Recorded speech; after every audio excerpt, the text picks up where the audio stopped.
Patrolling करणाऱ्या police कर्मचाऱ्याला धक्काबुक्की करून पोलिसांच्या सीआर मोबाईल वाहनावर दगडफेक केल्याची घटना रामटेकडी येथे घडली।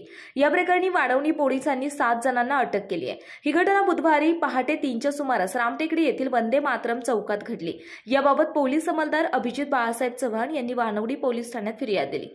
पोलिसांनी अभिजित अशोक काकडे वय 19 राहणार रामटेकडी हडपसर, बल्या गायकवाड, नितीन पाटोळे, महेश शिंदे, बाळा प्यारी उर्फ प्रशांत कांबळे, पप्पू सिंग, गुरबच्चन सिंग कल्याणी यांना अटक केली असून इतर 2 ते 3 जणांवर आयपीसी 353, 143, 147, 149, 427, 336, 34 सह महाराष्ट्र पोलीस कायदा क्रिमिनल लॉ अमेंडमेंट ॲक्टनुसार गुन्हा दाखल केला आहे।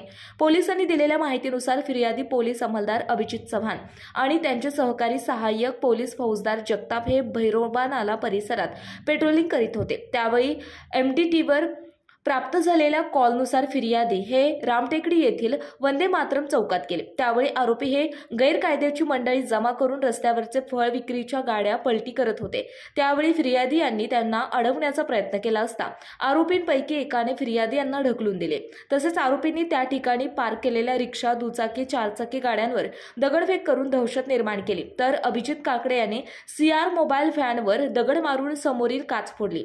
आरोपींनी फिर्यादी हे करत असलेल्या सरकारी कामात अडथळा निर्माण केल्याप्रकरणी गुन्हा दाखल करून अटक केली आहे। पुढील तपास सहाय्यक पोलीस निरीक्षक देशमुख करीत आहेत।